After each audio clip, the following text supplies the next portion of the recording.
Herkese merhabalar, ben Huri. Huri Metek Mutfak'ta kanalıma, mutfağıma hoş geldiniz. Evde pazı varsa mutlaka bu tariflerimi deneyin. Hem pratik hem de gerçekten çok lezzetli. Evet, tariflerimi hiç bekletmeden hemen başlıyorum. Ablam bahçesinden topladığı pazıları bize getirdi. Ben de yıkadım. Sap kısımlarını şöyle dörde keserek ince ince doğruyorum. Saplarını ayrı bir yere alıyorum.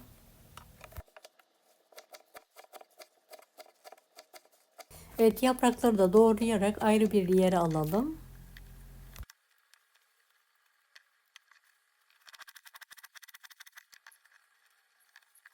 Evet, pazılar bitene kadar aynı işlemi yapmaya devam edelim.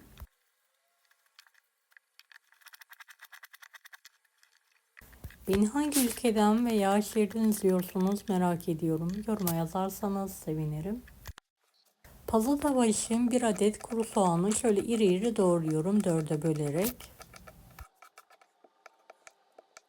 Bir tane haşlanmış patatesi de dörde bölerek doğruyorum.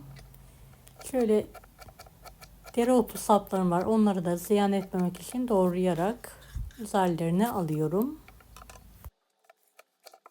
Yarım demet maydanoz, 5-6 dalda yeşil soğanı ince ince doğrayarak pazıların üzerine en son alıyorum.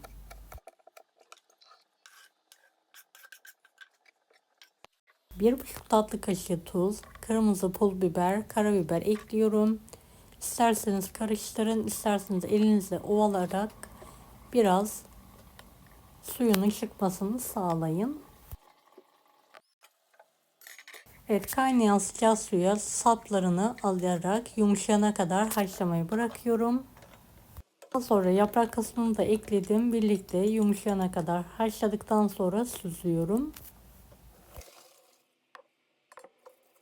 Yeşil kalması için soğuk suyla üzerine şöyle bir gezdiriyorum ve suyu süzülene kadar bekliyorum. Hazır borane için şöyle yarım kase yoğurdu geniş bir kasenin içine alıyorum.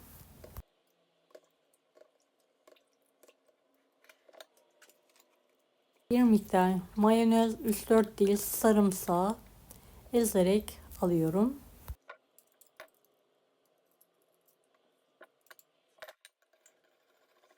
Biraz tuz ekliyorum, karıştırıyorum. Soğuttuğum ve suyunu iyice sıktığım pazıları ekleyerek güzel bir şekilde karıştırıyorum.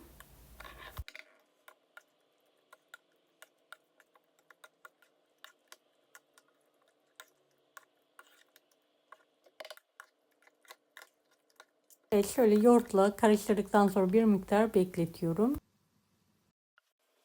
Pazı tavamız için 4-5 yemek kaşığı mısır unu kullandım. Toplamda 2 adet tam yumurta. Büyük bir tavayı yağlayalım.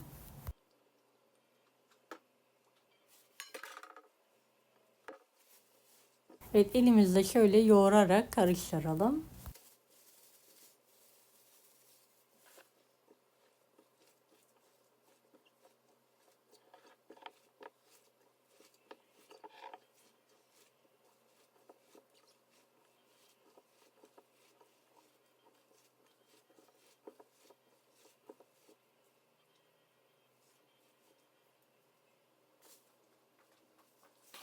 Yağladığımız tavaya güzel bir şekilde sıkı sıkı bastıralım.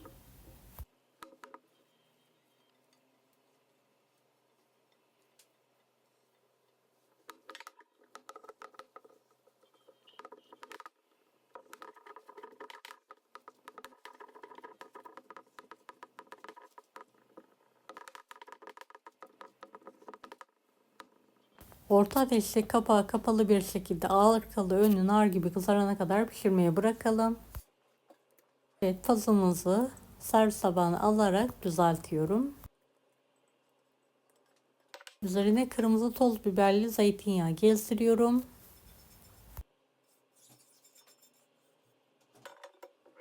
Gerçekten muhteşem oldu. Ana yemeklerin yanında da meze olarak yapabilirsiniz. Evet, pasta tavam kızarıyor. Kontrollü bir şekilde hiç başından ayrılmadan tavayı döndüre döndüre pişiriyorum.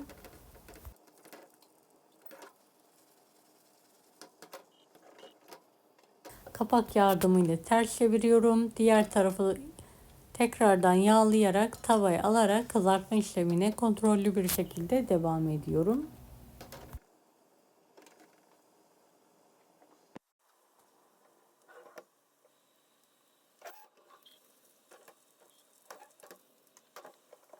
Evet, nar gibi olana kadar bu işlemi yapmaya devam edelim. Evet, pasta tabağım hazır. Servis tabağına alıyorum.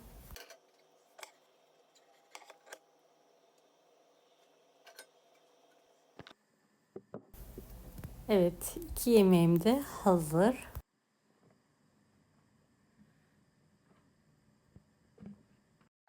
İlk sıcaklığı çıktıktan sonra dilimlere keserek ikram edebilirsiniz.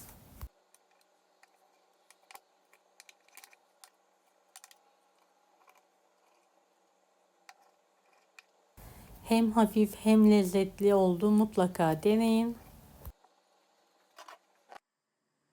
Deneyecek olan herkese şimdiden kolaylıklar dilerim. Allah'a emanet olun. Hoşça kalın.